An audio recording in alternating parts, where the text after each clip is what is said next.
Now it's time for the O'Hara News and Editorial. This is the show that brings you news through the lens of men's rights activism. Robert O'Hara and co-host James Huff bring you current events and important guests who will share their insights as well. We also invite the most important people to share their thoughts and experiences here on the One You. This show invites callers to discuss the events of the week with the hosts and our guests. We want your involvement.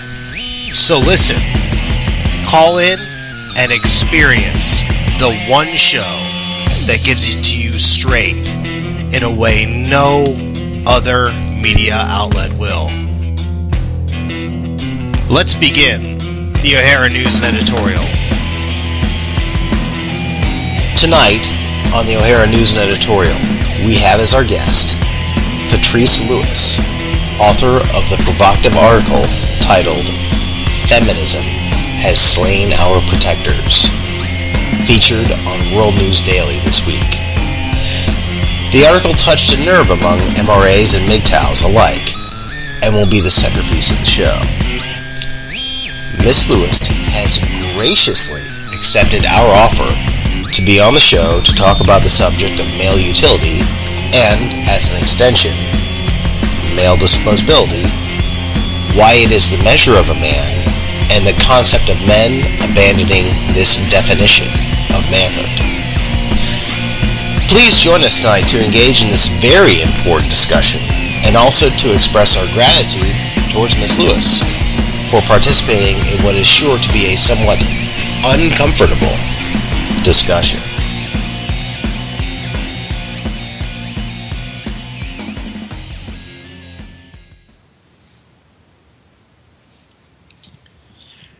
And welcome back to another edition of the O'Hara News and Editorial with myself, Robert O'Hara, and our co-host, James Huff.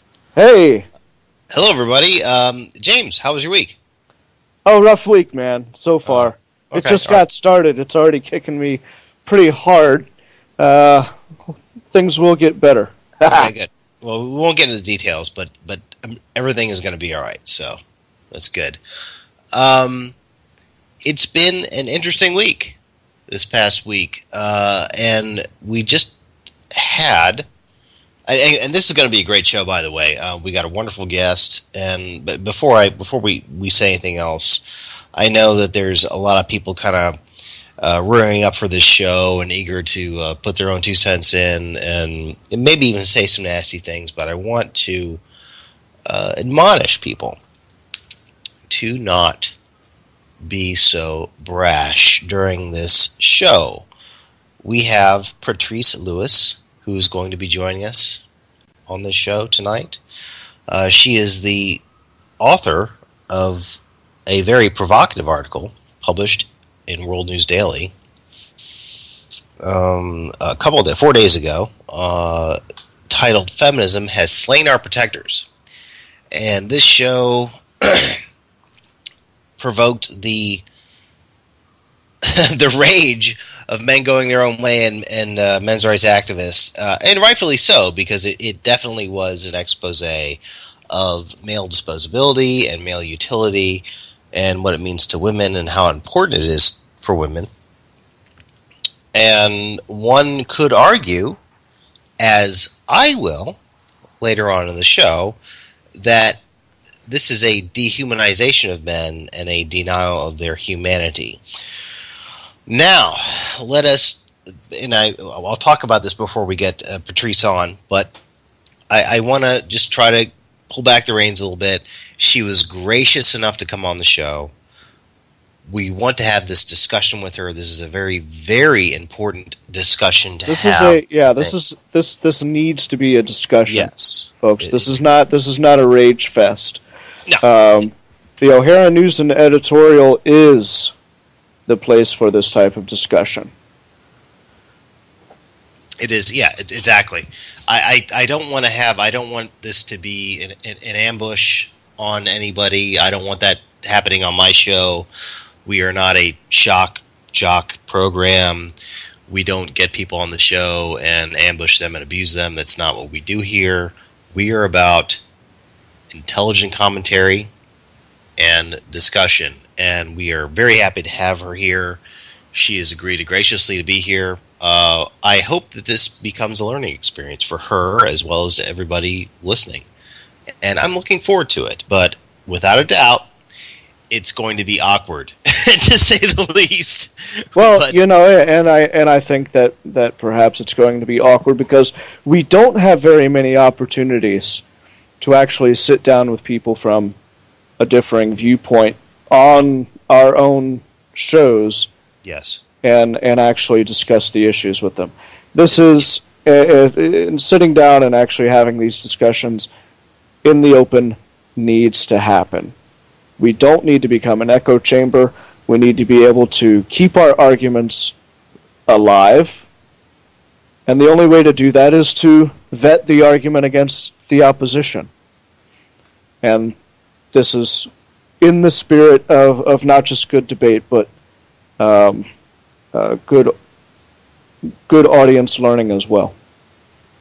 Absolutely. And again, I want to express my gratitude for Patrice Lewis joining us, and I hope that callers in express the same gratitude and that we see the same gratitude in the comment section, because it's always nice to have somebody come onto the show that is, it is going to be like somebody jumping into the lion's den. There's no doubt about it, but let's make the learning experience, people. So, having said that, it's time to get on to the news. This just tonight, we just learned that Thunderfoot, a.k.a. Dr. Phil Mason, had his Twitter account suspended because of Anita Sarkeesian and her mob, basically at their request, at their behest. And this is not surprising, given what's going on recently with Anita Sarkeesian. She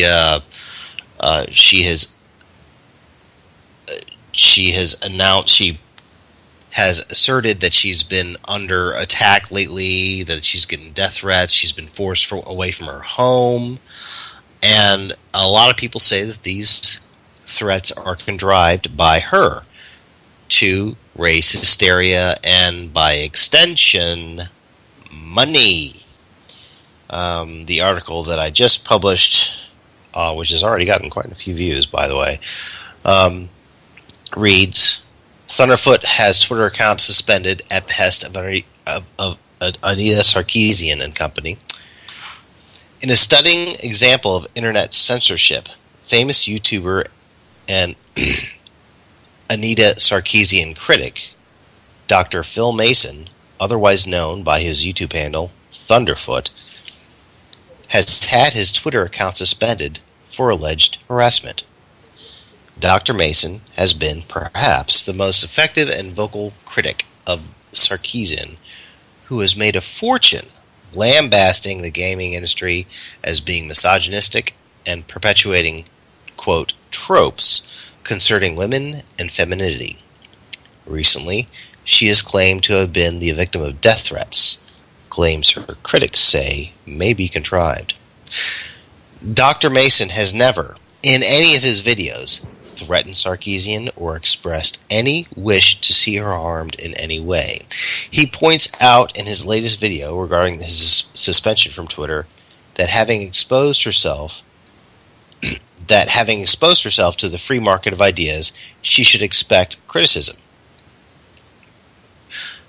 You try the open marketplace of ideas, and when you groundly get your ass handed to you in the open marketplace of ideas, you try to shift the goalpost, said Dr. Mason of the suspension. Quoting Tyrion Lannister, a character from the popular HBO series Game of Thrones, Dr. Mason said, "When you tear out a man's tongue, you are not proving him a liar. You are only telling the world that you fear what he might say." The video link is going to go in the chat room. Definitely a pretty interesting and significant development in this whole Anita Sarkeesian thing. This guy, Dr. Mason, is an outstanding commentator on feminism as it pertains to the gaming world and to the atheist community. Really a brilliant guy. I'd love to have him on the show sometime. Been trying to get him on for quite some time now, but he has not agreed. Hard man to get a hold of. I went ahead and dropped that into the chat room there. Oh, thanks. A hard man to get a hold of, and I understand why he's a very busy guy. But this is something that shouldn't come as a surprise, given what's happening. Anita Sarkeesian is what they used to call a demagogue. Now I'm not quite sure if that's entirely accurate. She is a promoter of hysteria. She is a fraudster. I think this is becoming more and more patently obvious as time goes by. She has amassed a fortune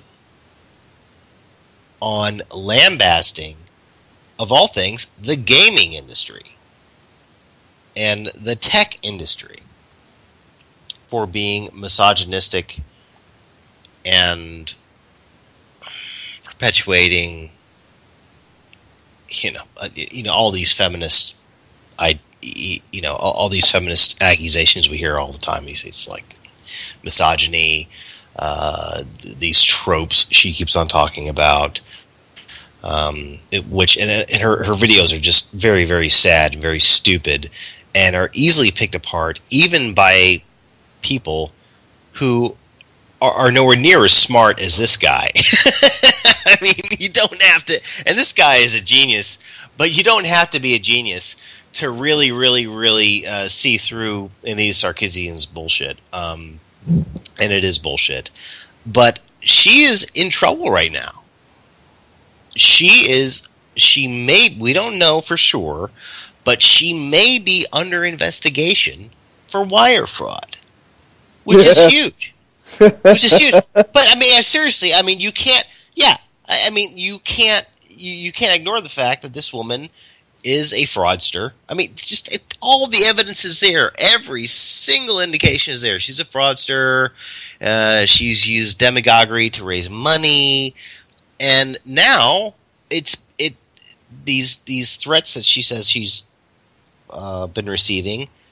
And I tried to get this guy on the show tonight, but he wasn't able to do it. There's a journalist out there who called the San Francisco Police Department. She lives in San Francisco, by the way, and asked if there was even a report of these death threats on the date that she said they came, on the date that she said she was driven from her house and she got the police involved, and there was no police report. There was one back in April, but there was no resolution to it.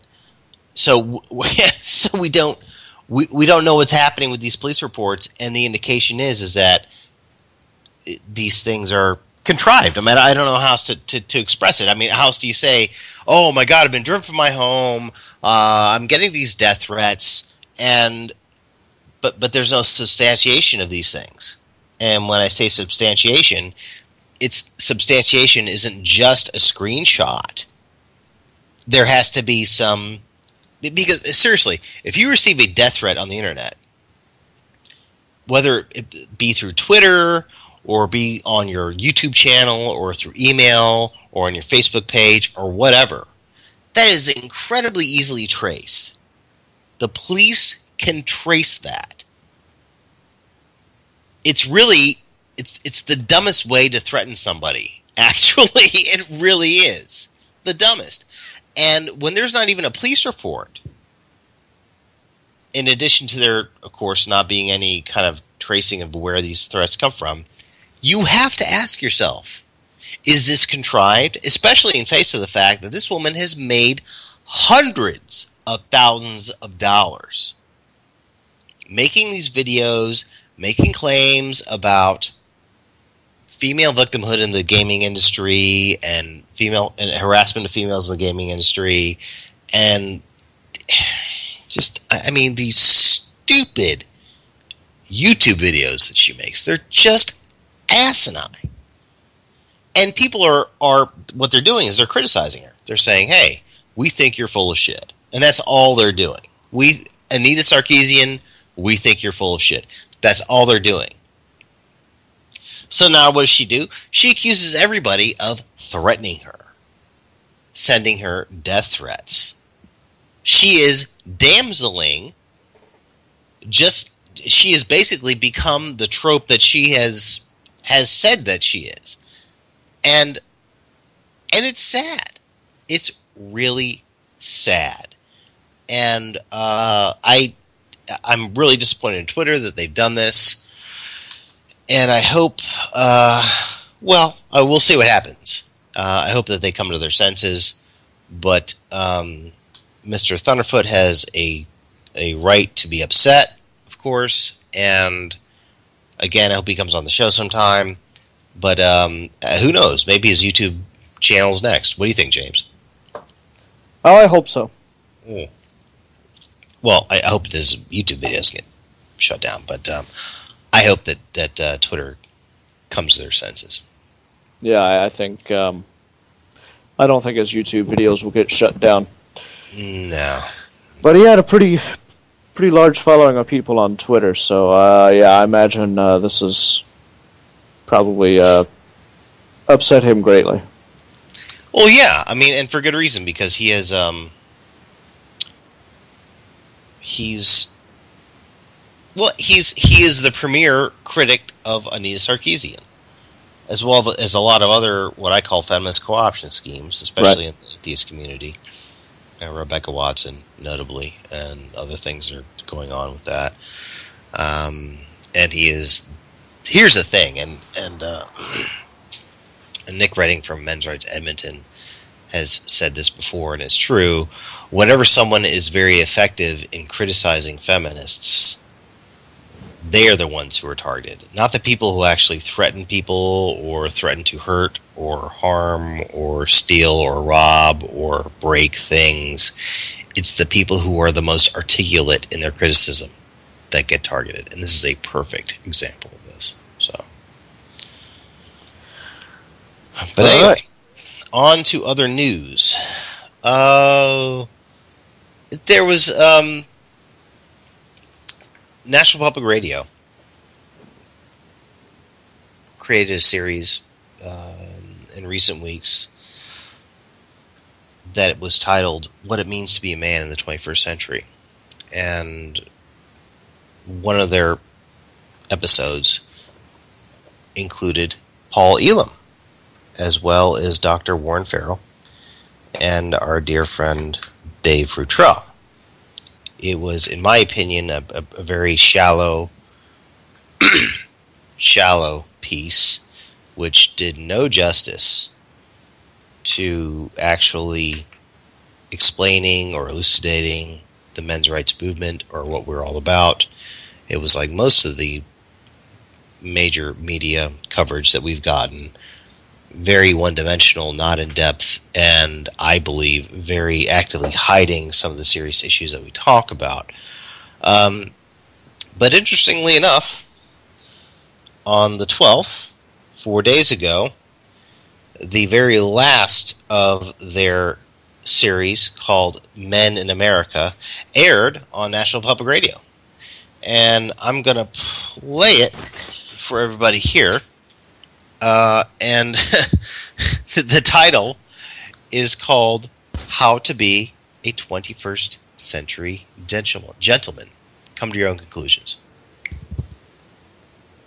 Men. We've heard from a lot of them this summer. Single men, married men, men who are extra small, men who are extra large. Men who don't eat meat, and men who love their cars. Men who juggle work and family to a degree their forefathers never did. Well, today our series on men comes to an end. But not before we address something that concerned many of you, whether you emailed us, tweeted, or posted a comment in an online discussion. It's this question. What does it mean to act like a gentleman these days, especially on a date? It's an aspect of modern life many of you characterized as confusing. If men and women aspire to operate as equals, does a man still pay the bill? Should he open a door? Pull out the chair? We asked NPR's Shireen Marisol Meraji to investigate. Be a gentleman.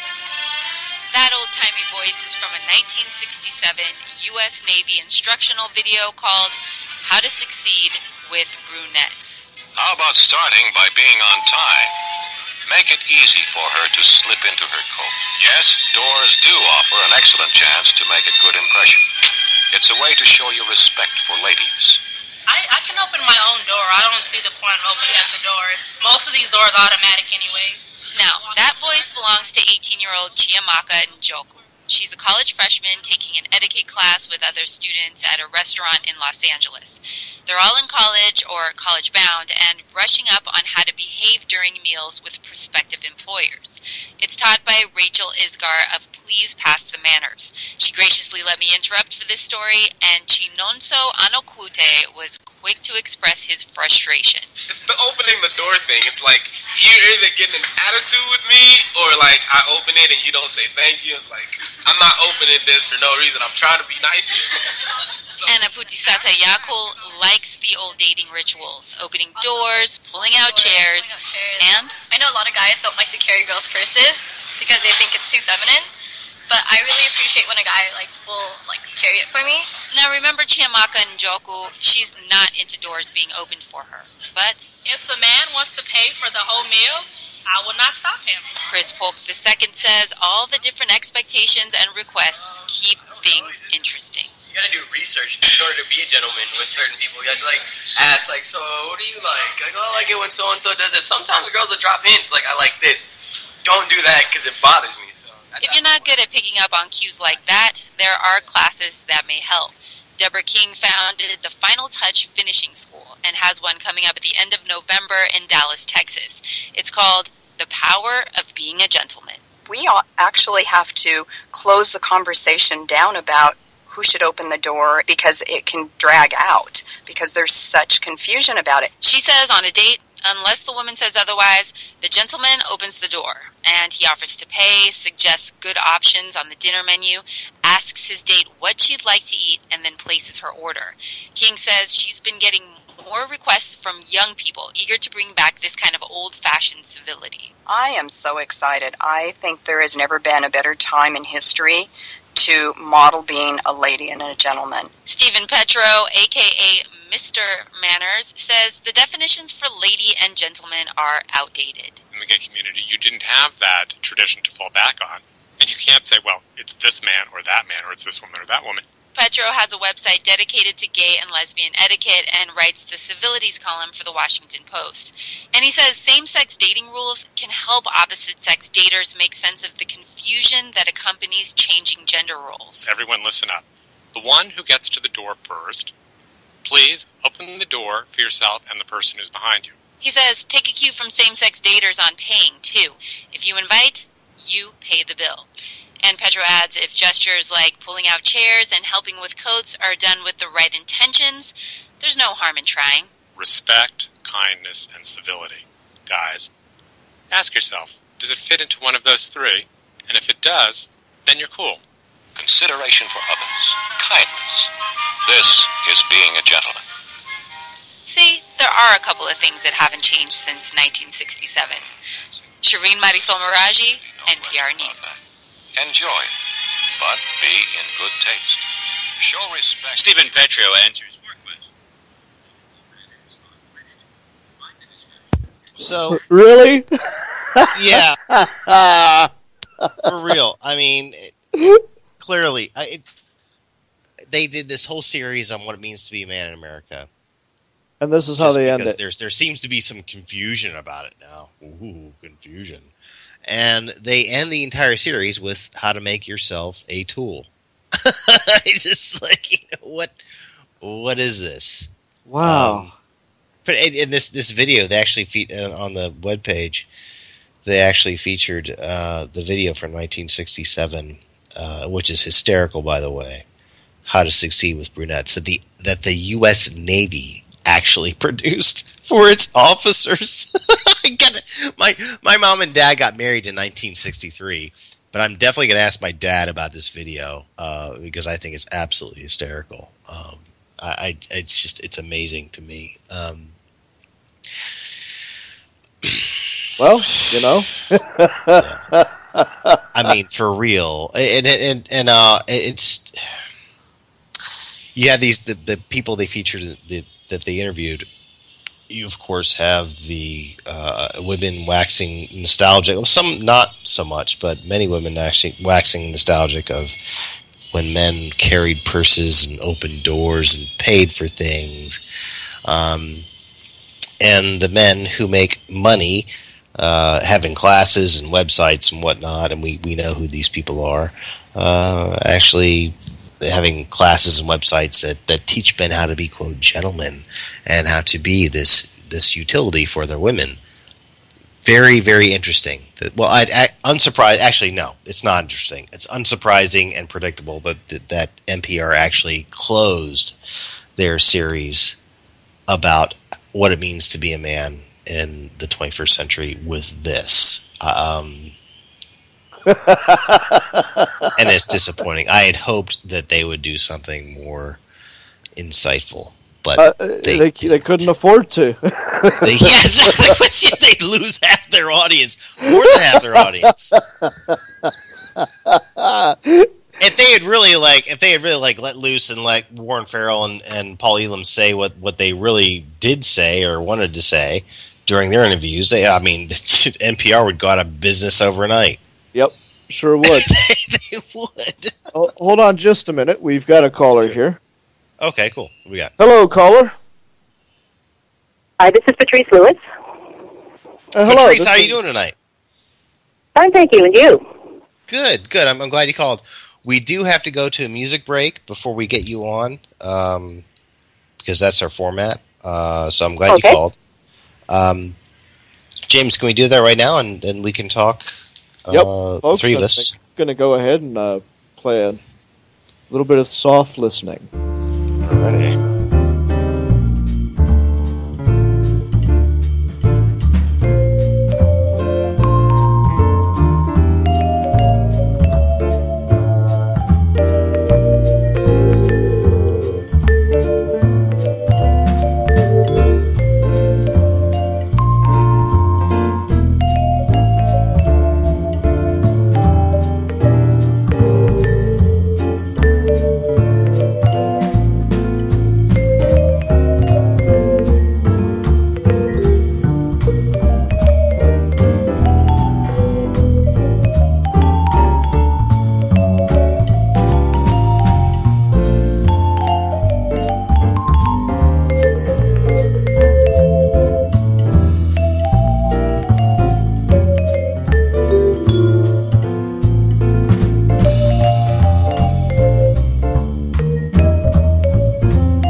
And we're back with Patrice Lewis, who is a columnist for World News Daily and has written a very provocative article titled "Feminism Has Slain Our Protectors," which has really struck a nerve with people in the men's rights movement and in the MGTOW community. And I couldn't help but email her and ask her to join us the other day, and she has so graciously decided to join us. Patricia, welcome to the show. Thank you so much for coming tonight. Thank you. It's my pleasure to be here. Okay, great. Well, first of all, your article was published on it was published 4 days ago on the 12th, and currently it has well over 250 comments, many of which came from men's rights activists and people from the Men Going Their Own Way community. And when I talked with you earlier on today, you confessed your ignorance to these movements, both men's rights movements and the Men Going Their Own Way community, and which I thought was interesting, and I think would make for an interesting show, and hopefully something that would be informative to both you and to our listeners. But first, let's go over this article just for listeners' sake. I'm pretty sure everybody listening right now has already read the article. And you open the article with saying you admire men. Specific, and I'm going to read. I'm actually kind of go. I'm going to try to itemize the article. It's not a very long one, and ask you to comment as we go and engage in some conversation about it. You open up the article saying, with the first sentence, "I admire men." Specifically, I admire men who are controlled, confident, and who fulfill their biological destiny as protectors and providers. Men are essential for training boys to tame the testosterone and channel their natural strengths and aggressiveness in appropriate ways. Trained men are, in the words of columnist Dennis Prager, the glory of civilization. In parentheses, it goes without saying that untrained men are its scourge, but that's another column. Men, trained, manly men, are necessary for a balanced society. They take on the tough, ugly, hard jobs women can't or won't do. They mine our coal and fight our fires and protect our shores and fix our engines and rescue our butts when we're in danger. They truck our goods and clean our pipes and wire our homes. They plow fields and grow food.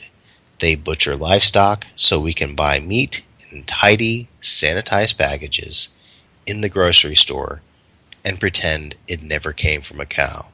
Now, I'm going to continue on with the article as we go, but the picture that you paint of men, as many of our listeners and readers of AVFM would agree, both men and women alike, is one of, and I hate to sound abrupt, but it is one of inhumane or non-human utility. And this is an issue that many people in the men's rights movement, and many men and many men going their own way, and we'll talk about this a little bit later on, this community of men going their own way, who shun this concept of male utility and disposability and usefulness to specifically women. It's something that really, really, really, really, really strikes a nerve. And I want to ask you first and foremost, like, I'm just going to throw it right out there, is your concept of man as a man an inhuman utility that is to be utilized or exploited in some instances? Exploited, absolutely out of the question. Okay.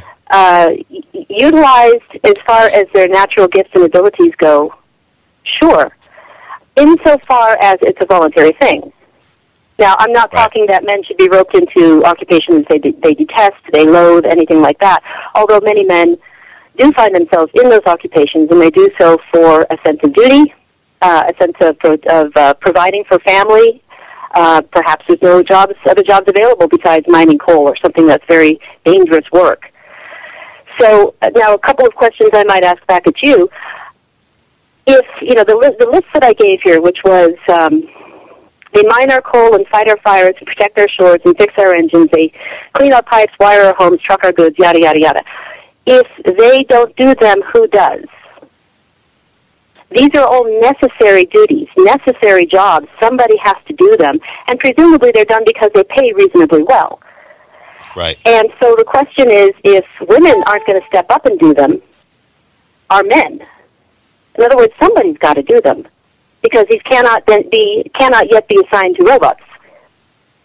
But because it's men who tend to take on those jobs, far more than women do, my argument is they deserve our praise and our gratitude for it.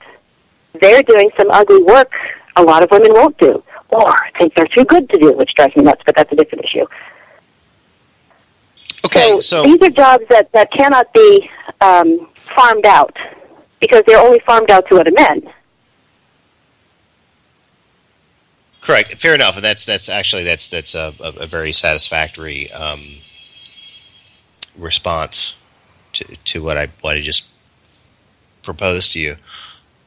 What about men who cannot or will not do those jobs? Are they less than men for not doing that? As opposed to holding, say, white-collar jobs? Or let's say, for instance, someone who decides to be underemployed or who just lives for themselves. I have no problems with that under a few conditions. One is that they're not sponging off the government. Okay. Because I don't have any patience for people who sponge off the government on purpose. Now, it's one thing if you simply cannot find work, you're desperate, you need to take welfare or temporary assistance, that's what it's there for. But those who choose to stay underemployed in order to sponge off the government, sorry, I don't think much of that, man or woman, that's just not right. Now, but for those who choose to stay underemployed because they're going to, you hear about people who, like you probably heard about the tiny house movement. I don't know, it's big on the West Coast. I don't know about the East Coast, where people will build these little micro homes, things like that, and they try to live as small and uninterrupted or a lifestyle that is not very that doesn't take a lot of utilities. More power to them. However, and this is another codicil, it depends on what obligations a man has. Does he have a wife? Does he have children? Because those are factors that have to be considered when a man decides to go off and do his own thing. I don't have a problem with men doing their own thing. It doesn't bother me in the slightest. It's your life. Go for it. But when you take on the voluntary obligation of a family, then a man must step up and act as a provider and a protector. This isn't to say women shouldn't be working. I'm not saying that at all. Don't get me wrong. But particularly where children are concerned, children are the innocent and unemployable offspring. And the men, well, both parents, of course, need to be there to provide and protect for them. And so it's usually, under traditional circumstances, it's usually the man who steps up to do that. Okay, this is an interesting segue into something that I had planned to bring up later on, but since you brought up the stepping up to taking care of children part, I feel that it's a good time to bring this up. We live in a society where women have reproductive rights and men don't. Women have control of their fertility and men don't. And because of this, and because of the fact that included in a woman's reproductive rights is the right to force a man into parenthood who did not want who may, in many cases, and some would argue most cases, didn't want to be a parent to begin with, simply because they had sex. How did the man become a parent to start with? Well, now I'm sure that you're going to say this because and you can be forgiven because most people say this because he had sex, but she had sex as well. But she also has reproductive rights and complete control over whether or not, most women do, have complete control over whether or not they become pregnant in the first place. Men do not have this control. This is a crucial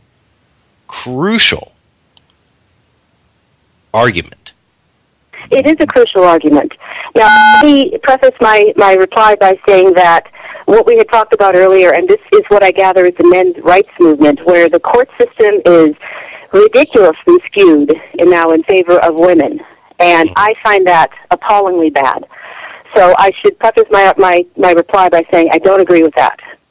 Okay. I must also preface my reply by saying I do not believe that abortion should be publicly funded. Right. And I do not believe that abortion should be undertaken as a method of birth control. Your preface is extremely well taken. Very, very well taken. Presumably, both parties who entered into a sexual relationship have done so voluntarily. Right. Therefore, the man is 50% responsible for what follows. He knows. What you were saying earlier, that men cannot control their fertility. Of course they can. Pardon the vulgarity of the term, they just keep their wick zipped. Okay. But also... Okay. But women are also responsible for controlling their fertility. You keep your legs crossed. It's not that hard. Okay. Great. Until marriage, of course. Oh, well, okay. I understand where you're coming from, and your point is very well taken. However, women can opt out of parenthood where men cannot opt out of parenthood. We can't do that after sex. If a man has been lied to, and this happened, let's just, again, pardon my vulgarity here, men are often lied to, and some would say very often lied to, about their partner's fertility status. Oh, I'm on the pill, or I can't have kids, or I'm already pregnant with your baby, even though they may not be already pregnant with their baby. And then they engage in sex, which is a natural urge that human beings have. And then all of a sudden, they're in this situation where their female partners can walk away from parenthood, not just by abortion, but by giving their child up for adoption too. But they do not have this choice. Men do not have the choice in doing this. And this discrepancy, I shouldn't say discrepancy, but this differentiation, this really absurd differentiation of reproductive rights and responsibilities between men and women is a huge problem for men. And we can certainly talk about old-fashioned morals all that we want to, but this is a crucial problem that men face. Well, I agree with you there, and it goes back to the idea that men are being treated unfairly in the court system. Now, that's clearly a problem beyond my scope of ability to solve. I can only agree with you, because it's not fair. However, it does not negate the fact that the man was procreating outside of the bounds of matrimony. You can call that old-fashioned if you want, but you must admit it solves a lot of problems, that they keep the things under control until the ring is on the finger. Now, issues after marriage, that's a whole different thing, and that's something I hope we discuss later on in this interview. But you're going to be, it's as old as the trick as women have been in existence, to lie to the men and say whatever the men want to hear in order to continue with sexuality. So you'd think men would learn by now that women can't be trusted when it comes to this, because women will lie for whatever their nefarious reasons are. I don't agree with it, I don't like it, but it's the truth. So the guys have to be on their guard because, take whatever precautions are necessary to make sure that a pregnancy is not going to result. Okay, all right, now, this brings me to the next thing I want to bring up. And I love bringing this up to women to women specifically who bring up this argument and come from your angle, which I respect. How do you feel about men having control, or the same amount of control over their fertility as women? You'll have to expand on that. What kind of control do you mean? Well, there are some things coming down the pipe that will enable men to control their own fertility. In other words, a discrete method in which men can choose to become infertile. And when I say discrete, I mean no one else makes the decision but them. Women have a discrete method women have 12 discrete methods of fertility control, including the pill, including IUDs and diaphragms and other ways where they make this decision to become infertile at any particular time in their bathroom or at their doctor's office or whatever, that men don't have. Men have this thing called a condom, which both partners know is being used or not being used.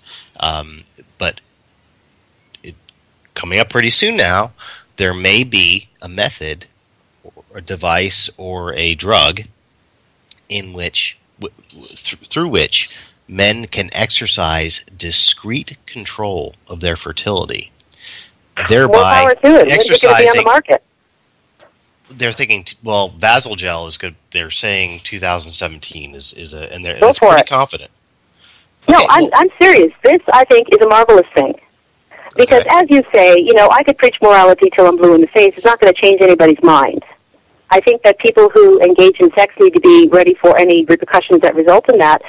But if there are essentially male birth control pills, for sake of, however you want to phrase it, go for it. Okay. Good for them for controlling themselves. Good.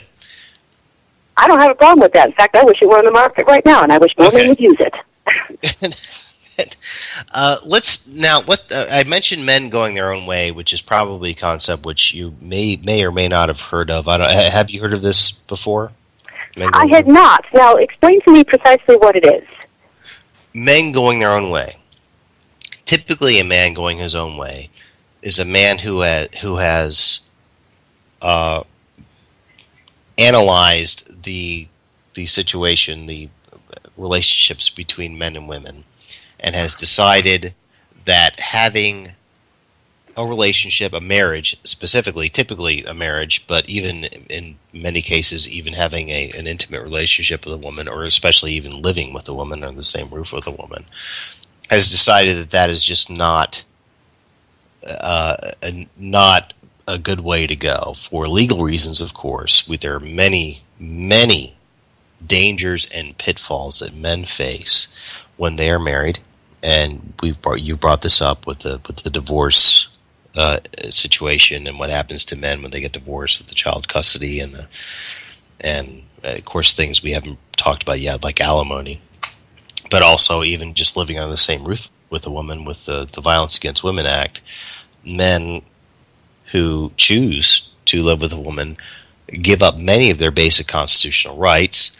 So many men have decided to go their own way and not participate in relationships as men once did in the past with women. And it goes beyond the legal thing. Many of these men going their own way question the benefits that that many people would say men have when they get into a relationship with a woman. This idea that you're going to have intimate companionship all the time, and that this is really a great thing for you, and you're going to live longer. As this argument that we hear all the time, and just this entire concept of as men being the protector and providers is something that is used in an exploitative way by both society and women. Well, and that's not a good deal. That's not a good deal. And there are many men, like myself, who have gone their own way and have found peace and happiness without buying into this idea of being with a woman. And it's not. Let me start by relating a short story. Sure. back in about it was probably 93 or so. My husband and I got married in 1990. We just had our 24th anniversary. And we moved to a different state, and I was going to graduate school. And so on the first day of this one class that I had, for whatever reason, the instructor said, turn to the person behind you and introduce yourself and tell them something about yourself. It's an icebreaker. Okay, fine. So I turned around. Now, you understand, I was 30 years old and a married woman by this point, and I'm in class with a much younger crowd, in their early 20s. And so I turned to the young lady sitting behind me and tell her something about myself. Her words to me was that what she was telling me about herself is she was engaged to be married. And I said, you are going to love being married. I said, it is the best-kept secret in the world. It's absolutely wonderful. And she got the most extraordinary look on her face, a look of relief. And she said, you have no idea how happy I am to hear that. Everyone's been telling me how awful it's going to be, the old ball and chain, blah, blah, blah. And that little conversation stuck with me ever since, because so many people go into marriage with the expectation of unhappiness. And all you got to do is write a column like I write, and then you get the emails pouring in from men who have had horrible marriages and horrible experiences with the, woman they're living with, a woman they're engaged with, a woman they're married to, children being ripped away from them, alimony out the wazoo. I mean, everything that you could possibly imagine. You hear these horror stories, and it can go one way or the other. I would never, ever blame a man for, as you put it, going his own way. It's a minefield out there with women who do not know how to be women. And that's what I get pissed off with feminists, because frankly, they don't know how to be women. They don't know how to be wives. And, when I was saying in my column about how men need to train boys to become good men, women need to train girls as well. I'm not saying, please do not mistake me, I'm not saying that every woman's destiny is to be a wife and a mother. Please don't get into that whole argument. But I am saying that it behooves older women to show younger women that marriage is not something to exploit men. It's not something to use as a battering ram. It's something to use as a mutual service to each other. And marriages that employ those principles are unspeakably happy. And I am blessed beyond measure to have one of those marriages, but so do my parents, so did my grandparents. So do so many women around me. It just so happens that I think rural America, maybe, I don't know, seems to have a higher concentration of long-term, stable, happy marriages. So this is what I mentioned earlier when I spoke to you today. That's the perspective I'm seeing. I'm seeing very happy women, and I'm seeing very happy men. However, that said, I have seen enough ugliness in this world that I wouldn't blame any man for fighting shy of a relationship, a long-term relationship, because of these things that happen. Now, that again assumes the man has no children that he has the responsibility to care for. Okay. So, yeah, I don't want to be too inquisitive here, but you definitely, and this is understandable. You have described marriage in large part from the viewpoint of women, where you were talking about this experience you had at college, where you were talking with a young woman, much younger woman who was about to get married, and how she was so relieved to hear you say that this is a wonderful thing. But as you said, the best kept secret. And also, this idea that older women need to train women to be better women, and men need to train men to be better men so they can be better, so they can be more compatible together and more happy together in life. Well, no. Let me back that up a little bit. Sure.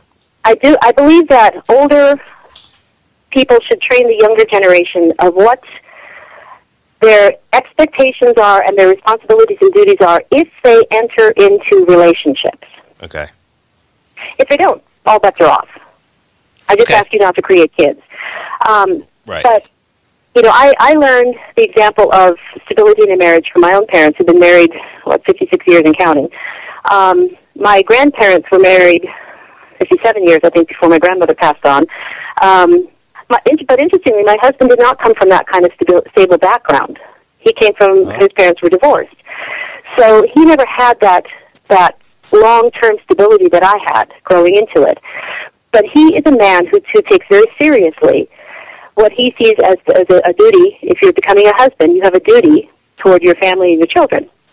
And so based on what I learned how to treat a man when I was growing up, we've had a very happy relationship, a very, very happy marriage. And see, this is what we have 2 daughters, and they're teenagers, 16 and 18. And this is what they've grown up seeing, is how a woman treats a man. Respectfully, lovingly, with appreciation, never holding anything over his head, never nagging, don't hold any grudges. I mean, these are not admirable traits in a woman, but they're very common. What? Okay, so it behooves older women to teach younger women how to treat men. Now, there are many different theories as to why things are the way they are right now, why things are so dangerous for men right now. You brought up the minefield analogy, which is an analogy and specifically Paul Elam has used in the past. He did a brilliant... It's an apt analogy, I think. Yeah, he did a brilliant YouTube video about why men should not get married. And he compared marriage to drinking a bottle of tequila and walking through a minefield. And the numbers... and it's true. It's true. The numbers are just that accurate. So we have the situation here legally, where if a man even just so much as moves in with a woman, he is in incredible danger of losing everything he has: his freedom, his money, his job, his relationship with his family, and men are starting to avoid relationships with women now. And this is true. The numbers prove this. This is actually happening. There is a marriage strike going on right now. And we have, and your response to this is, well, men have to treat women better. I'm sorry. Scratch that. Women have to treat men better. Scratch that one. Yeah, I'm sorry. Women have to treat men better, and men have to live up to their, quote, biological roles as provider and protector. And okay, let me stop you right there. Their biological roles as provider and protector in a marriage, or if you're going to call it a committed relationship, because you have that responsibility for the children you helped create. Okay. Let's say a guy gets married or whatever, and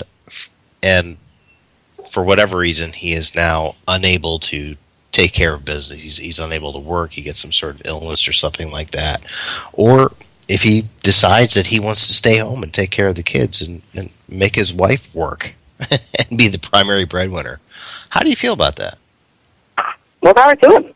As long as it's mutually agreed upon, go for it.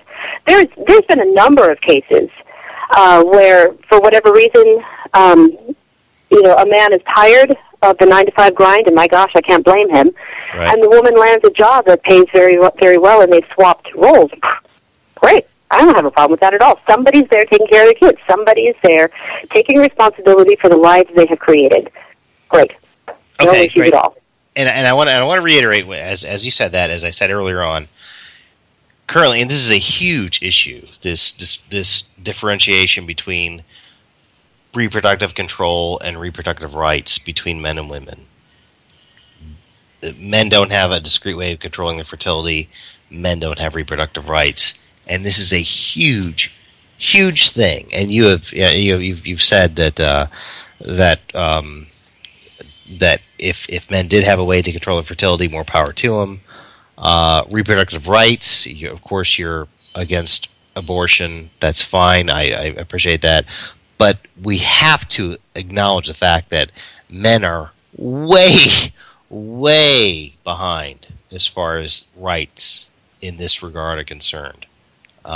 Interestingly, though, that falling behind is only a product of the last 40 years. The last 30 or 40 years, pretty much since the 70s. I mean, it was kind of growing since the 50s. Well, what I like to say is that since 1972, women alone have had every single live childbirth that has occurred here in the U.S. and in other places has been the result of a unilateral decision of a woman to become a parent. And included in this reproductive right is the right to force someone else into parenthood. And this is a huge deal. This is huge. Okay, now we'll have to go back. We'll have to go back because there are, the man was not forced into bed with that woman. Oh, see, here we go. Again, go ahead. Once again, you're going to have to understand that both parties need to accept responsibility when they hop in the sack together. Now, this isn't to say I think it's fair. Please don't misunderstand me. I don't think it's fair. I think men are getting the shaft on this. But when you chose, and it was a voluntary act, to get in the sack with a woman, you have to understand that there may be repercussions. That's why I think the idea of a man being able to control his fertility is spiffy. I think it's great. Okay, good. I mean, I don't approve of people hopping in the sack all over the place, but as you say, morality aside, at least there would not be a risk of creating a new life under circumstances which are going to be ugly for both parties. Okay, because women have this ability to opt out of parenthood through abortion and through giving their kid up for adoption, why is it that men don't have the same ability to say, okay, I don't want to be forced into parenthood, so I'm giving up all rights and responsibilities to resultant children from this sexual act? I wish he could. It's but easy I to wish do. he would make that. Let me finish. But I wish he would make that clear, signed and sealed if necessary, before he had sex. Okay, so shouldn't it be made clear? Shouldn't it be a default? Shouldn't there be and I'm trying to find the best way to word this. Shouldn't there be a default clarity in this regard, in where if a woman were to sue for child support or to apply for state assistance, in which case the man would be forced to pay child support if she applied for state assistance to the tune of, I think it's $1,200 a month in most cases. And this is wage slavery. If you don't pay this, you go to jail. And this right. Oh, I know. You just get paid. You're not going to find me defending this kind of inequity. Okay, good. But in this case, how do you feel? And I think this is the best way to go. Where if a woman sues for child support or applies for state aid, that she has to provide two things. Number one, DNA proof that the child is in fact the biological child of the man that she is naming the father, and a written instrument of consent. In other words, a contract, basically, a piece of paper that says, I agree to be the parent of this child. So, and I have these expressed rights and responsibilities, and therefore he gets to negotiate the conditions under which he agrees to this parenthood thing. Don't you think that is reasonable? And I believe that if we had such a paradigm in place, that it would reduce the amount of out-of-wedlock pregnancies and out-of-wedlock childbirths, and each child would be a wanted child. I mean, what is this idea of, like, just by having sex with someone that you consent to parenthood, only for men but not for women? Women do not consent to parenthood when they have sex. After sex, women have all kinds of options to get out of it. Women can abandon their children even up to the age of 15 and not face any repercussions at all. The only thing a man has to do is have sex, and then he's by default a parent. What do you think about this idea of reproductive rights for men, where a man can assert his reproductive rights even if he has sex with a woman? Well, you can't force a man cannot force a woman to have an abortion. That is something that. No, No Okay, one's yeah, saying that. as long as we're clear on that, and you already know how I feel about abortion to begin with. The idea of requiring a woman to give a DNA sample to prove that the man is the father, I think that's the best concept I've ever heard. I think that it absolutely, unequivocally should be in place. Yes, now, there are men of in having jail right now for failure to pay child support on children that are right. not. No, that is it's totally wrong. That is totally wrong. Now, I have a case I could discuss here if we have time later on that kind of deals with that sort of situation. But no, as far as having the man prove that he is the biological father, I think that should be that should be a built-in component of child support, so far as I'm concerned. Yes. It's not in most cases. It's not. Yeah, I think that's we a can both agree that this this is an abhorrent state of affairs in this case. It's terrible. Yeah. Sure. Yeah, unquestionably. And we've already made it clear. I think that the court system is wildly and ridiculously skewed toward women because it's so dominated by feminist thought. It's always the man's fault. It's always the man's fault. Well, women have to take responsibility if they want the equality. And that's a whole different interview. But what you touched on earlier about the idea of having a written contract in place, I don't think that's realistic. If you're, before we hop in the sack, here, sign this, would you, hon? That kind of thing. It's unlikely to happen. This can happen I think it'd be great if this it only did. happens as she goes to court to sue for child support or state assistance. This can happen after the child's born, before the child's born, before they even have sex, whenever. But she has to approach this guy on equal footing and say, hey, I want to be a parent and I want you to be a co-parent. So what guy is going to agree with that? Someone who might want to be. There are guys out there who want to be parents, and there are guys who In that case, get married and be a parent. I have no problems with it. Okay. I think it's irresponsible to have an out-of-wedlock child because it opens up a whole can of worms, and it's going to complicate having your an life. out-of-wedlock child is up to the women. It's up to the female. Women have reproductive rights. Men don't have reproductive rights. And this Okay, is the now big see, problem. we're going in circles because I have to remind you that the man agreed voluntarily to climb into bed. However, Well, so it did does not negate- she had sex too. Do women not have sex when they Oh decide? yeah, no, let me finish. However, the woman is just as responsible for creating a life. But the thing is nobody seems to understand the concept of if you don't want these complications, stop having sex. Why is this so unheard of? It used to be that was the norm in society, and out-of-wedlock births were very rare as a result. But man, you start having people saying, hey, I'm free to have sex everywhere, and this started with the feminists who said, I'm going to have just as much sex as the men are. Okay. And that was the genesis of all these issues. Okay, here Because we go. they started saying, it doesn't matter, I'm going to have sex all I want. And then the men got caught up in this maelstrom of agony with lives they helped create and innocent lives who were caught up in this battle.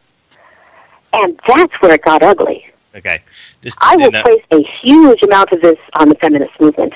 Okay, which is how that whole column got started. Okay, I have to confront you on this, and I don't mean to be abrupt, but first of all, both men and women have equal sex drives, in my experience, and women have this ability to choose to have sex and not pay the consequences, and men don't. This is where that falls back on the inequalities in the court system. Okay, yeah. So if we have if women have these reproductive rights, the ability to get an abortion, and also fertility control, neither of which men have, then and these are easy problems to fix, especially with reproductive rights, where if a woman chooses to have a baby and it is her choice to give birth, to become a parent, where it's not, men do not have this choice to the extent that women do. There's nowhere near. Now, are you saying that if the man is proven to be the biological father, are you saying that he should have the right to abandon all contact, financial support, and everything to do with the child? Every bit as much so as the mother has. So what happens to the child? Well, either the child gets aborted or the child gets put up for adoption. See, I think adoption is just the best thing in the world. Well, yeah. Well, and when a man, if this were the case, where a man says, I give up all rights and responsibilities to this child, it's basically tantamount to giving the child up for adoption.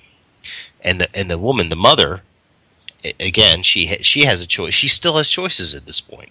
She can either raise the child on her own with her family or whatever, or entirely on her own, or in turn give the child up for adoption.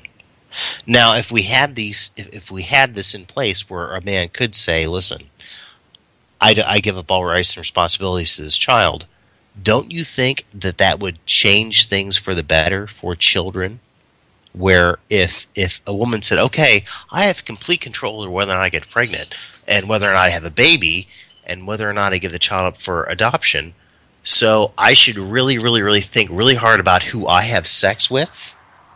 I would like to think that would happen, but see, part of the problem is it gets a little more complicated than just the feminist movement. A lot of the issues that have arisen in the last 40, 50 years with unwanted children and, coming down hard on men for, lifelong child support for one night of sex and things like this, a lot of it has to do with the notion that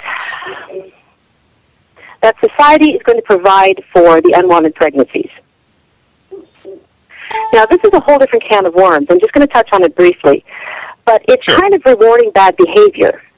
If a woman says, "I'm going to have sex, I don't care if I get pregnant because the state will support me," and the man can say, "Great, nice orgasm, goodbye," and then he's out the door. Here's the thing, like they say, here's a crucial thing that a lot of people forget. I'm sorry to interrupt you, but yes, the woman can say the state will support me, but what the state will do is to literally put a gun at the man's head, whomever the man is that the woman names as the father, and say, "Give us money every single month or else you're going to go to jail." Right. Even if he didn't want to become a parent in the first place. And she has the choice as to whether or not she becomes a parent. He does not have this choice after the act. He did have the choice to refrain from climbing into bed, but we've already covered that territory. So did she, but she also had the choice of abortion, giving the child up for adoption, and this is huge. And she also had the choice of, she has the ability to control her fertility. It's the differentiation. That's what I'm talking about. This is huge. Men should have reproductive rights on par with women's. But until men can control their fertility with this drug treatment that you were mentioning that I think is a great idea, until that happens, men have to understand there is a risk. Why don't we tell women that there's a risk? That they might have to raise a kid on their own? It used to be that women had to face that same risk. In fact, their risk was much bigger because they had no way to control their fertility. Then, there were no out-of-wedlock childbirths and whatnot. But now we have this business where basically men have become enslaved when it comes to reproduction. And see how complicated this has become? This has become insanely complicated because women and men are not putting sex in the right location. And the sex in the right location is within the bounds of wedlock. It used to be, the old joke about the shotgun wedding when, the guy got the girl pregnant and so he was forced to marry her. Well, the thing is they knew that was a possibility. And so they wouldn't have sex, at least, outside of a house of prostitution or something. They wouldn't have sex with a girl because they didn't want to be forced into a shotgun marriage. And meanwhile, girls were not having sex outside of marriage because they didn't want to face this thing. This whole thing has gotten remarkably complex and complicated and unfair. Okay, so don't you think and that children, because people are not keeping their legs crossed. Okay, so don't you think that if men had parity of reproductive rights with women through the device I said, where like there's being a written an instrument of consent, as I said, don't you think that women, the sexual behavior and reproductive behavior of women who have complete 100% control over their reproductive agency that men don't have, don't you think that would change? Don't you think that we would see a lot? I think it would change a great deal, yeah.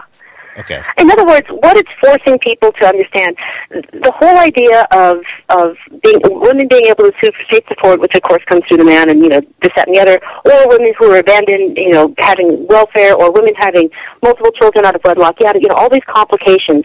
It all comes down to, and this comes down to both genders, it all comes down to a lack of responsibility. Yeah. You have the ability to control your own behavior. You cannot control anybody else's behavior. And this is, I don't know if you know that I have a book I published several years ago called The Simplicity Primer. And the whole idea behind it is that your life is an accumulation of the choices that you make. For the most part. I mean, obviously there are things beyond your control. But for the most part, men who, for example, choose to stay single, and how did you call it, not withdraw, what was the term you used?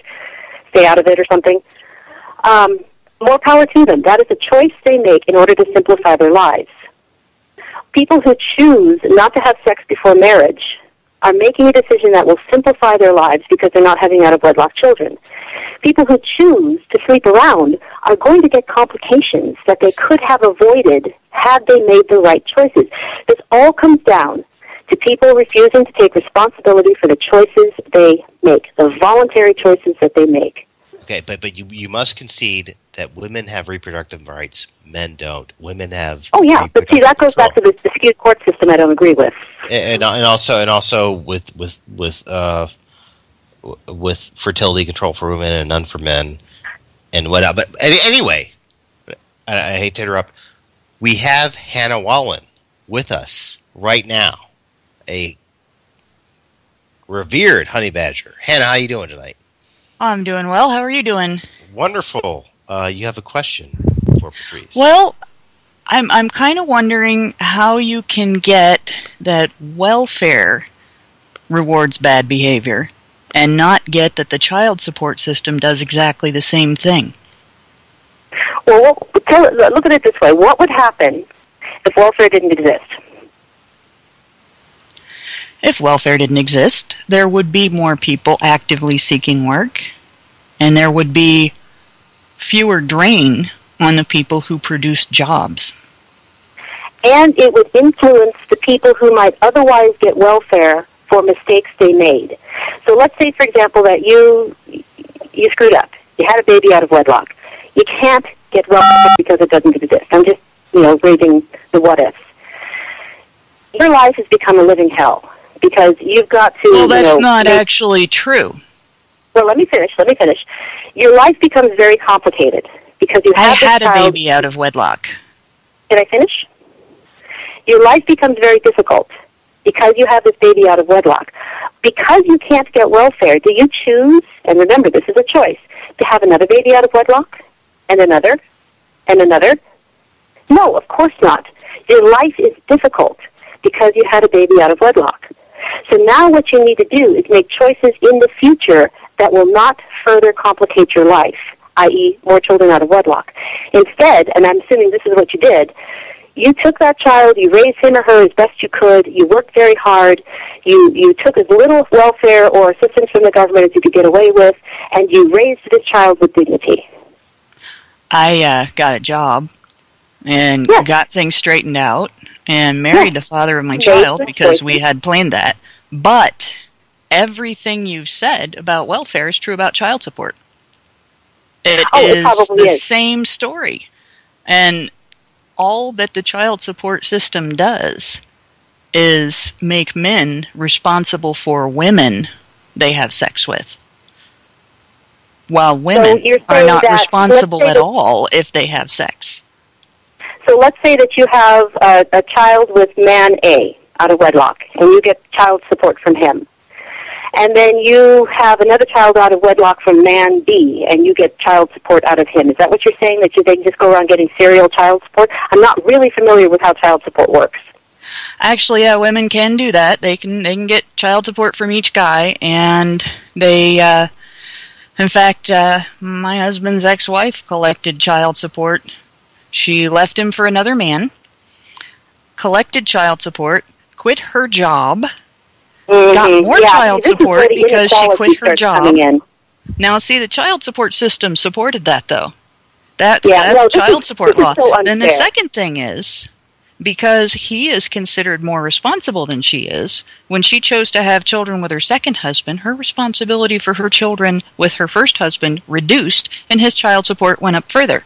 So he had, essentially, he paid child support for children that were not his. Not as much as he paid for his own children. Now, the thing to know about this is That's just all in the context of marriage. By the way, she married a minister.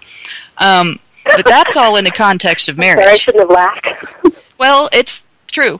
So I mean, everybody's fallible, and there's no hard feelings now. Obviously, there were quite a bit in the past, but all of us have had to work and grow over the last, almost. It's been more than 16 years.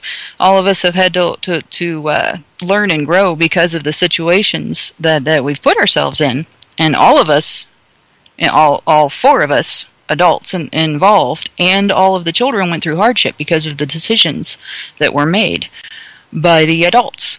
But the thing to know is many of those decisions would not have occurred had the child support system not existed. Now, my decision would have, but many of hers would not. She would not have quit her job if she couldn't get more child support. There were several other decisions that were made that were made because she knew she could draw on the child support system. And many young women do the same thing. In fact, 88.9%, according to the last census, 88.9% of non-working custodial parents in the United States are mothers. Now, there are custodial single parents who are fathers. Approximately 15% of all custodial single parents in the United States are fathers, 14.7%.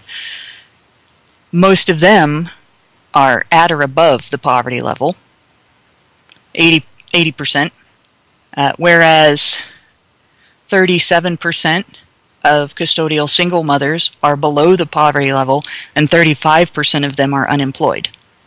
So there's a pattern here.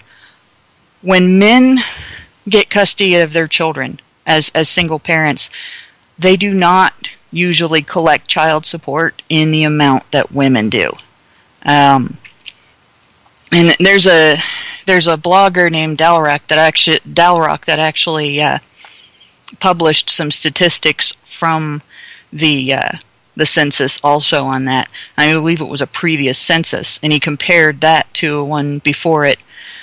But the upshot of what he found going through the numbers was fathers are not just less likely to get custody of their children, they're also less likely to get child support, and when they do get child support, the award is lower. And what I found looking at the custodial single parents numbers in the census is that even when unemployed, meaning they've lost their jobs, or not in the workforce, meaning they either own their own business or are living on other wealth that they've got built up, fathers are generally above the poverty level. Far more fathers are above the poverty level than mothers. So if I were to come up with a solution for the problem of unwed poverty, custodial unwed poverty, I would say give custody to the dads. Default custody, if a woman becomes pregnant outside of wedlock, that she does not get to keep the baby unless she can prove that she can support the child without child support and without welfare.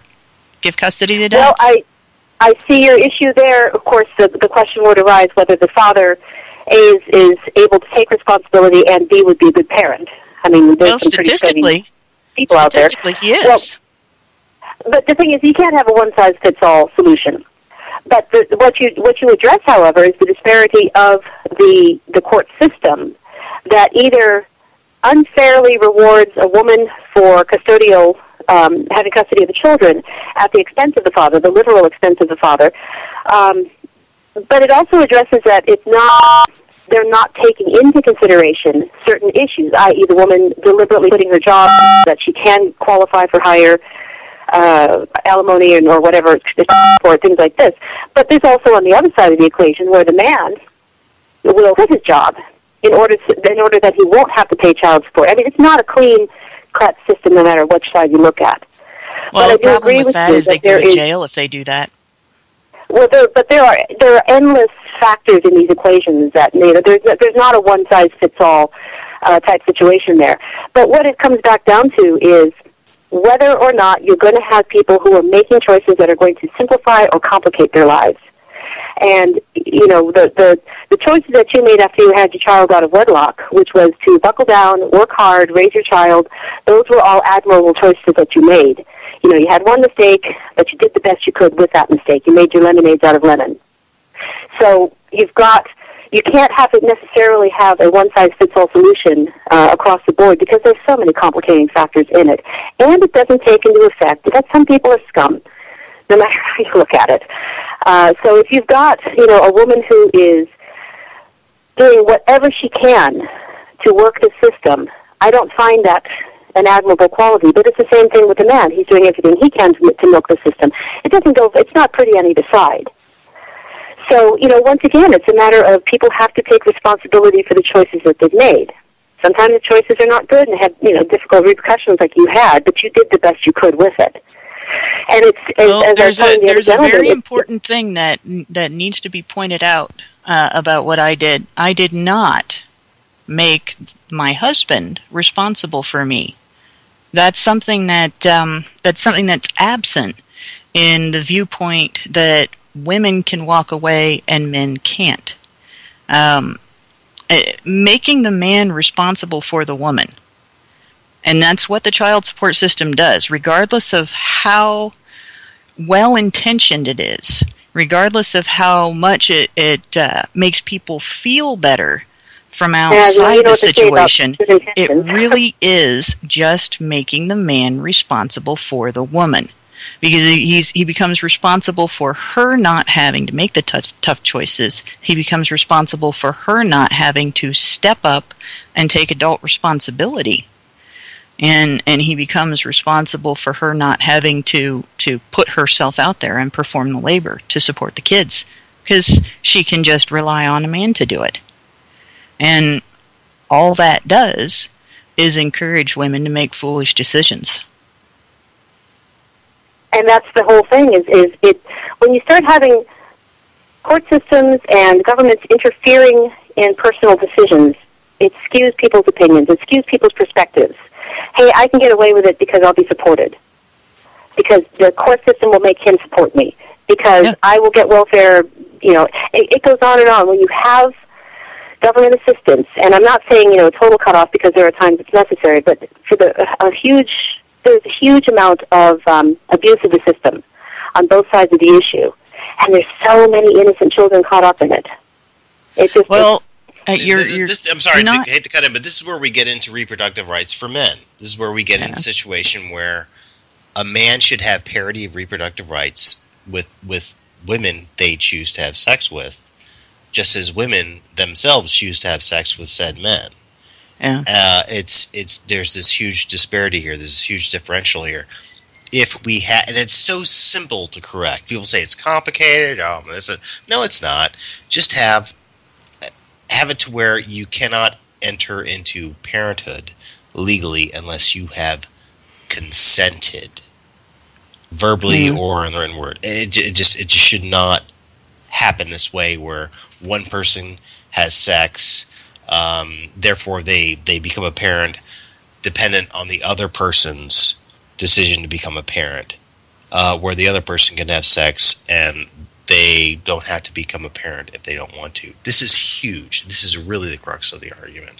And but until such opportunities exist for men to be able to control their fertility, the men have to accept reality, which is they could get slammed. Okay, but women.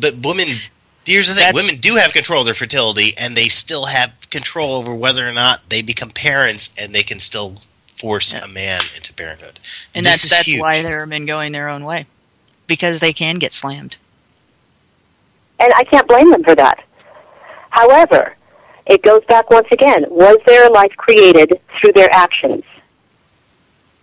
But life through is their only voluntary choices. Life is only okay. Okay, here this is all right. Creation of life. Does it begin at inception? Does it begin at insemination or at the birth of the child?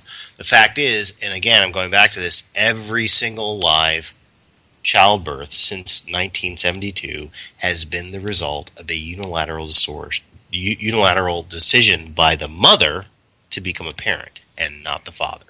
This is the critical issue. Go ahead, Anna. I'm sorry. Well, I gotta ask, because it seems that you hold men who would walk away in a pretty low esteem. I mean, you've alluded to considering that abuse of the system. Is that correct?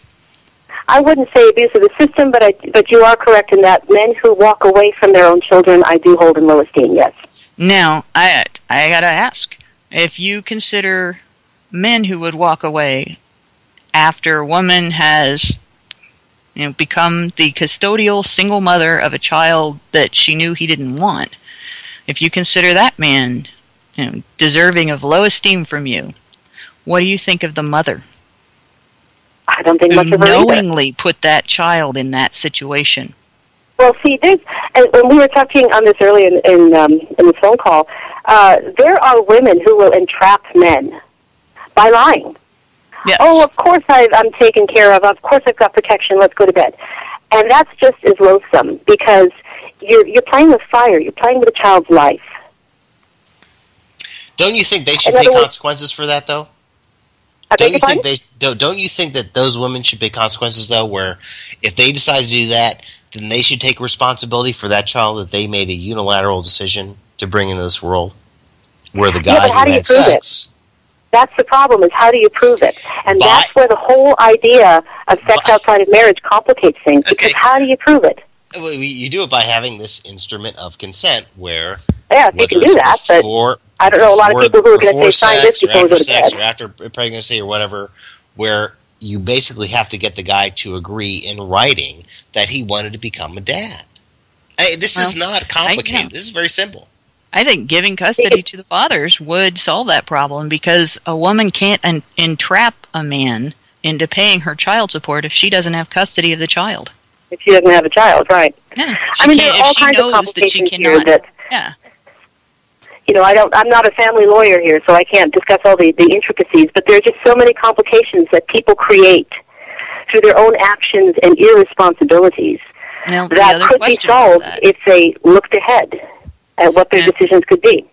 If you can acknowledge that a woman would know that she couldn't trap a guy if he was going to get custody of the child, would she not also know that she couldn't trap a guy if he could just legally walk away?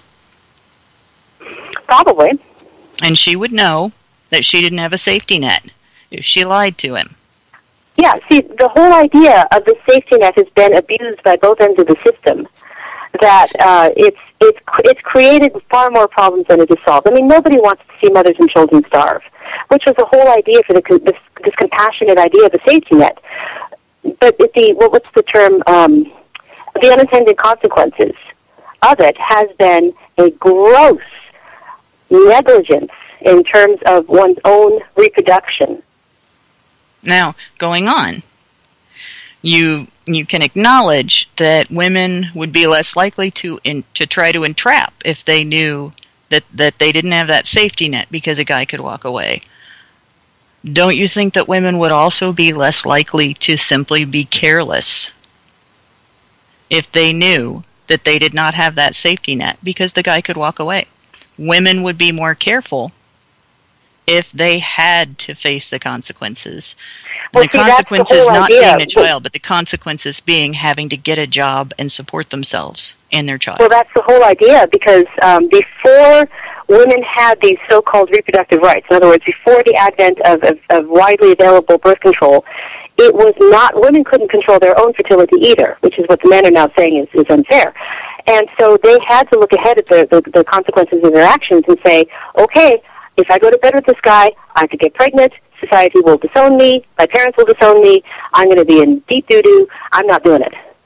And that was, in the 1940s, the 1930s, that was the attitude of most women, saying, I can't risk this. And today they would simply be more careful. Well, let's hope. But it has complicated things when you've taken sex outside of its proper context. This is where, you can say I'm old-fashioned, I'm traditional, and you're right, I am. But the fact remains is when sex is used within a proper context, it solves a lot of these issues. I have no problem with teaching people that they should keep sex within a committed relationship. That doesn't bother me at all. What bothers me is the idea that a man becomes responsible for a woman because she wanted to have sex with him. That bothers me quite a bit, because that's infantilizing women, and it's treating men like they're just disposable, like they're servants of women. And neither of those things is really all that factual. And I mean, even before welfare, even before birth control was widely available, there were women who became unwed mothers, and the society had systems in place. In fact, I mean, I'm sure everybody's played Monopoly, and you've heard the term community chest. This is something I did not know until I saw an old Andy Hardy reel advertising for the community chest. It was actually a real charity, and in that reel, one of the local organizations that the community chest supported was an organization that helped, they called them wayward women, but unwed mothers, to develop job skills and enter the workplace. So prior to this whole system where they decided that everybody was responsible for the child except the mother, society took women's situation situations when they got themselves into that situation, and we do get ourselves into that situation, and it is, even if it is a two-way interaction, a man can't have sex with a woman without the woman being there doing it too. And the thing is, they took this situation and turned it into an opportunity to bring these women into adulthood instead of infantilizing them. Instead of what them? I'm sorry? Infantilizing them, making them like their children. Oh, yeah, right. Oh, yeah. The one thing that seems to be missing from this equation with women, and this is what another thing that bothers me about the feminist movement, is women create life. That is a biological fact that is inescapable. Yes, they can control their fertility, but the fact remains it's not 100% guaranteed, and you're always going to take that risk. And so women who keep sex within the context of the proper context, which is in marriage, the risk if your birth control fails, okay, we have a kid, no big deal. But the repercussions of women being able to conceive life complicates this whole thing, because we will never be on, quote, equal footing with a man because of that.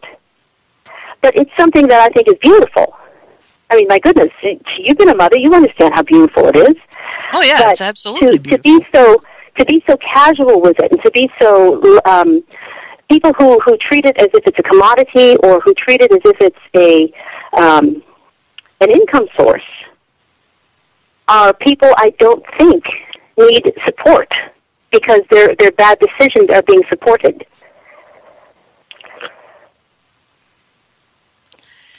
The thing is, we've created a system. We as a society have created a system that does exactly that. Not only does it support the bad decisions of people prone to making bad decisions, but it eclipses how bad those decisions are. So now you have... Just nailed it on the head.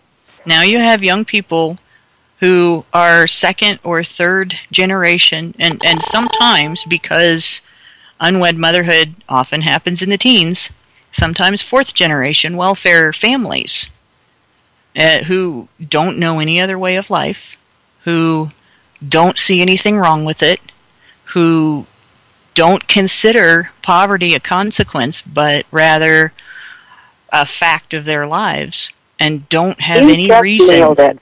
They don't have any reason to refrain. Now, that is more a result of the safety net than it is of an attack on morality. And that safety net includes treating the situation as though sex makes the man responsible for the woman. Yeah, see, you just nailed it. You absolutely summed it up beautifully. And so, the whole idea of a safety net has skewed the sense of responsibility, the importance of the decision, and even the value of the lives created. It has skewed it all. And the unintended consequences has been a cheapening of the sexual act, an inability to keep it within the confines of marriage where it's supposed to be regulated, and it makes both men and women irresponsible in their sexuality. And it makes men disposable. Yes. Ladies. Oh, horribly so. I want to stop both of you now. Great conversation. I want to steer the conversation back to male disposability and male utility, because we want to talk about Patrice's article in World News Daily before we end the show, which is coming up very shortly.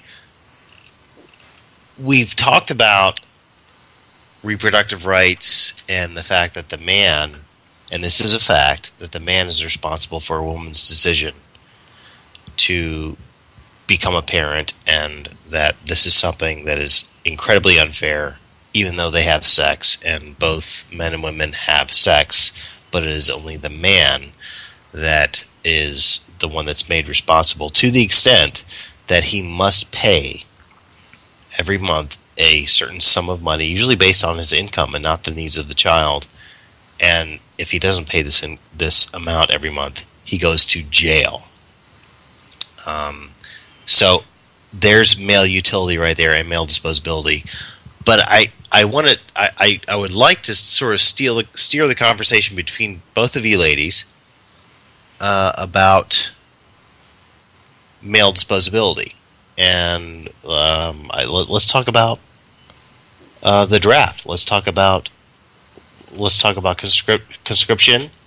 Let's talk about male deaths in the workplace. Let's talk about men doing jobs that women cannot, or especially will not, do in order to make things happen. And I just want to throw that out there. The draft, the one thing I got to say about the draft is that it has no purpose except to facilitate government involvement of the general population, usually the poor, in wars that the population itself does not support.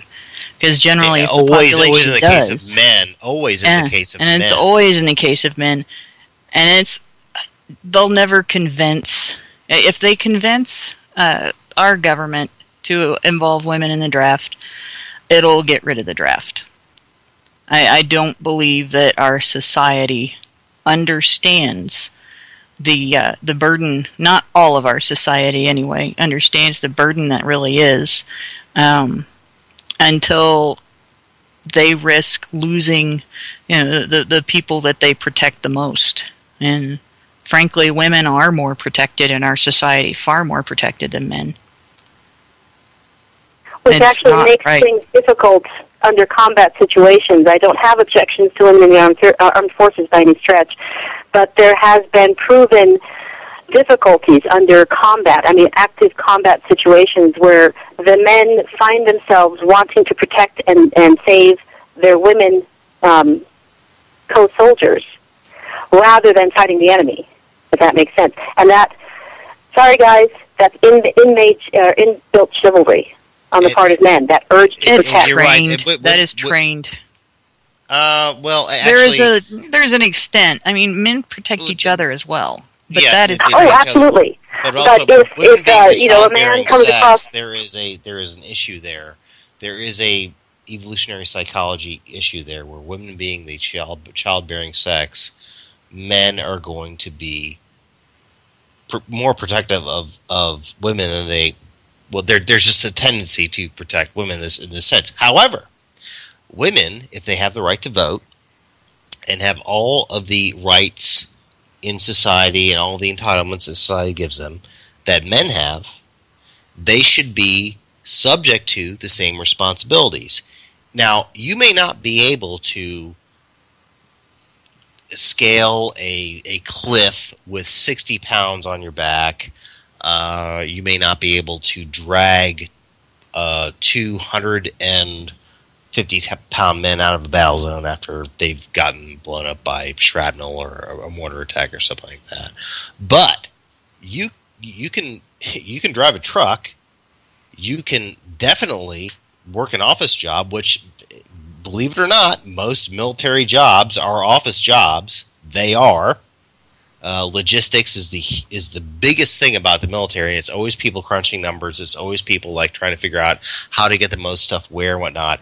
And again, back to driving a truck, you can drive a truck down a road, and you can get blown up by a roadside explosive, and you can be just as dead as the man sitting next to you, and you will have the same gravestone at Arlington Cemetery as that guy. And you should be obligated to be in that same situation as the guy was if in the instance of a draft. This is the crux of the issue. Women should be forced into military service if their country obliges them to do so. Why? Because they have the right to vote. This is another huge thing, and I think this is so understated in the men's rights movement. People don't talk about this enough, and the reason why is because since women have gotten the right to vote in 1919 or 1920, I can't remember exactly which year it was. It was the 19th Amendment. We have become the most warlike civilization on the face of the planet. Why? Because the majority for that. Yeah, the majority of the population, a slight majority, women, can send the slight minority of the population off to war whenever they want. And people talk about this all the time. Oh, women are not as warlike as men. They don't like war. No, well, hold on a second. History is proven otherwise. And also, we've made some really bad foreign policy decisions. We really have. I mean, this entire, quote, war on terror and these terrible mistakes that happened with our second war in Iraq, and there's no doubt about this, it's going to go down in history books as the worst thing we have ever done. Wouldn't this have worked out differently if women had the same obligations that men, even though there was no draft during this time? The threat, this thing hanging over our heads, that men have, that women don't have, don't you think this thing would have been different if women had been subject to the same responsibilities that men do? Oh, of course. No, the outrage level would have been 10 times, 100 times. It doesn't justify having the draft and continuing the draft, but it does justify, well, just the fact of women claiming equality at all justifies making the draft equal. Well, yeah. That's one of the things that rather annoys me about the so-called equal rights for women is that they want the perks, they don't want the downside. And that's one of the reasons I was saying in the column how I admire men for taking on these ugly, dirty jobs, including being soldiers, that women, even though they have, as you say, the equal right to vote and the equal right to decide who goes to war and how many men are being sent to war, but they're not taking part of that war themselves. So, yeah, there'd be a lot fewer wars if women had to fight the battles. You betcha there would. But Patrice, do you think that women should have the same responsibility in this regard? I think they should have the same responsibility insofar as they physically are capable of doing it. As you say, most women can't drag a 250-pound man out of a burning building loaded with shrapnel. But, yeah, if they're going to be saying, I want to join the armed services, then they should be joining the armed services.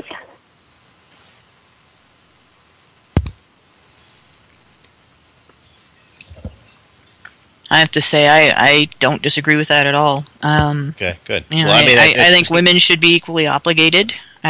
Although, even though I don't support the obligation to begin with, I think if it's going to exist, women should not be exempt from it. Correct. Yes, I'm very anti-draft, and the draft actually it has been bandied about by politicians for decades, and was at one point eliminated. And Jimmy Carter, I think it was, put it back into play. And I think it was Nixon's administration who started eliminating it before he was impeached. I used to have a comment I could refer to that I could look up about that, but I no longer have a link to it. But so there were 5 years of men who came of age during the time they would have had to sign up for the draft, who didn't have to sign up and they were exempt. And if I recall correctly, that has had no impact whatsoever on any war that we've fought. My thought on the draft really is that it is at this point a moot thing. Even if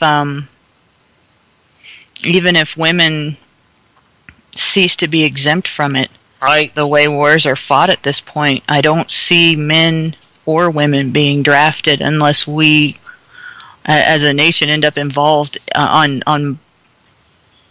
a huge number of fronts. We're already involved on multiple fronts, and we're not having to draft. I'm gonna have to differ with you, Hannah, in a little bit, because it getting enacted. Well, here's the thing about the draft: whether or not it's going to be enacted or whether it's not, that is secondary to the fact that men have to go when they turn 18. They have to go to the post office, sign up this form, and send it into the Selective Service, which is run by. Let me disagree with you. They do not have to unless they are looking for, say, student loans. No.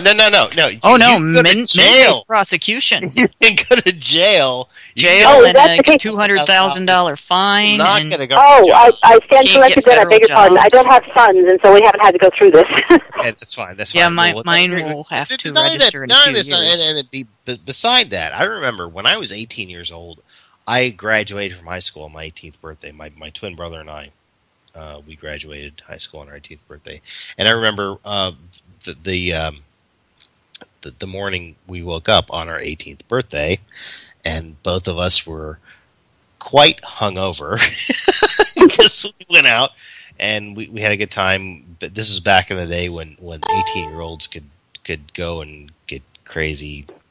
Well, not legally, but we did anyway.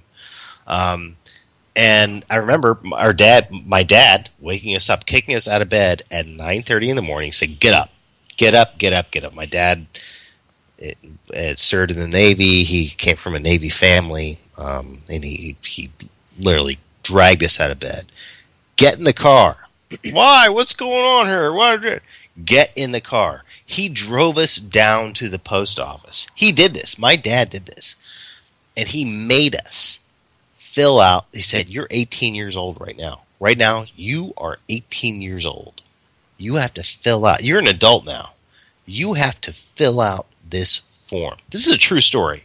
You have to fill out this form.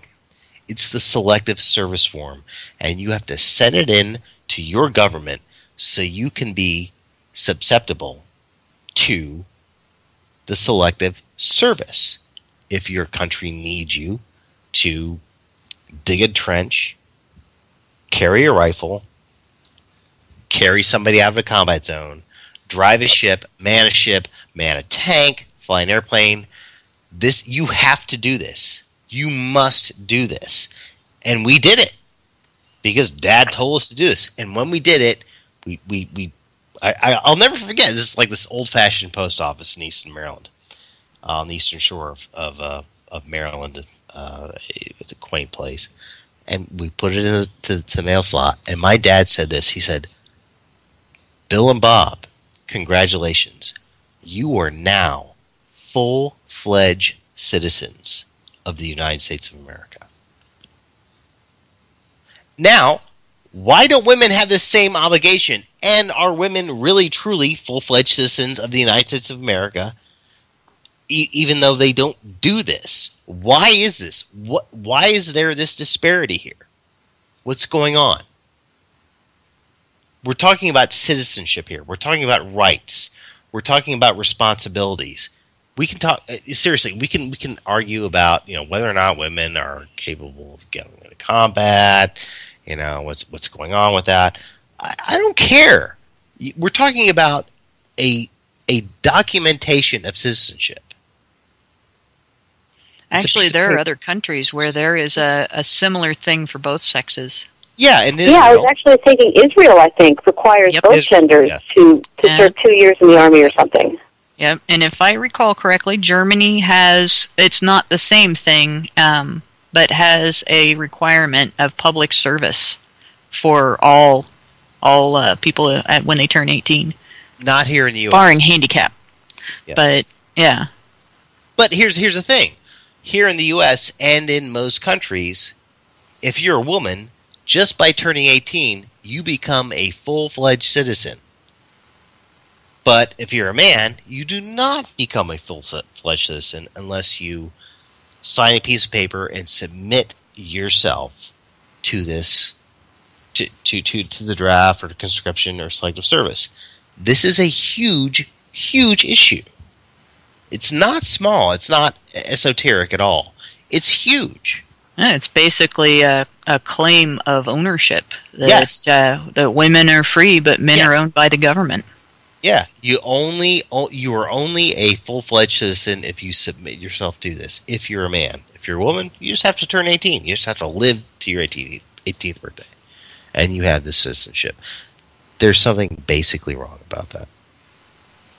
Well, see, what you're doing is you're fighting against historical precedent, because that's the way it's been for, arguably millennia. And it's you could call it a remnant, you could call it the Stone Age, leftover. However you want to call it, but that's what it comes down you're talking about when women got the right to vote. People said that they were fighting against historical precedent. Isn't that fighting against historical precedent when you're talking about women getting the right to make decisions democratically in society? Well, yeah, I mean, people, things keep progressing toward the future and such, but if the solution is either one of two things: either you eliminate the draft altogether, or you make it equally applicable to both genders. Right. And I would okay. And I think the latter solution would lead to the former. Very likely. Very likely. Here's the thing. In which case, I'm for either one. People talk about like eliminating the draft and eliminating this obligation for randomly selecting people for conscription. History tells a different story, even in this, quote, advanced age where, supposedly there's less warfare, we have more technological and less laborious warfare. I don't think that's true. We're going to face times in our future where there's going to be massive natural disasters. There's going to be war. We can be involved in a huge war at any time in which we need massive manpower to solve the situation. And everybody that has a stake in our government, i.e. the right to vote, should be subjected to conscription. And this idea that we haven't had the draft for 20 years. Well, before that, they didn't have the draft for like 30 years before that. Before that, they didn't have the draft for like another 40 years before that. And that can happen at any time. But I think what our caller was Hannah, is that your name? Was pointing out earlier is that wars that had been quote unquote popular had not needed the draft. Wars that have been unpopular have, and that in and of itself says something. I seem to remember that when Pearl Harbor, happened, men left. They were eating in restaurants with their families, and they got up and left their food on the plate and went down and registered. Totally, massive amounts of support and response from people who thought, okay, I've got what I see as a duty. My country needs me, and I'll say that. Now, of course, this is before women were in the armed services at all, but it was entirely voluntary. As far as I know, and my history could be at fault, there was no conscription necessary during World War II. There was conscription in World War II, and people died. But World War II was only necessary because of World War I, and World War I was only possible because, or at least our involvement in World War I was only possible because of conscription. Yes, as the had that not occurred, it would have And the Civil War. changed the outcome This of whole World thing War goes I. totally beyond the scope of what my column was about to begin with, which is, how much interference. Of course it is. in- Of course it is. Of course it is. Yes, I'm But sorry. but this is where male disposability has caused the absolute worst problems of the world. Everything that's happening today, all of the conflict today, can be traced back to treating men as if they are so disposable that we can let them or send them or make them go die for someone's political motives. That is what is happening today would not be the same as it is if we had never conscripted men to send them overseas to fight in World War I.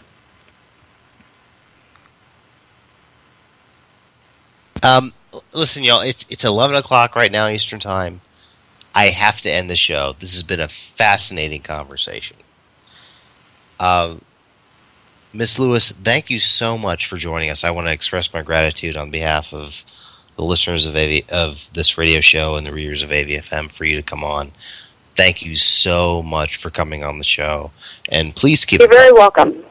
Yeah, Hannah, thanks for calling in. I wish we had... I wish we could have gotten some other callers in, but this conversation has been very, very, very informative and fruitful. And thanks for having me on. Absolutely, anytime. Please call in anytime. And it was very interesting hearing your perspective. I'm glad you called in. Well, it was very interesting hearing yours, and it was good meeting you. Thank you. I hope you guys keep in touch. This has been a great show. This has been a really great show. I wish Paul had called in, but apparently he was not able to, or we didn't get in touch with him.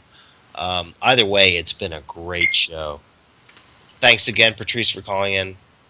Hannah, thanks for calling in. James, do you have any final words for our audience? Yes, I do. Take the red pill.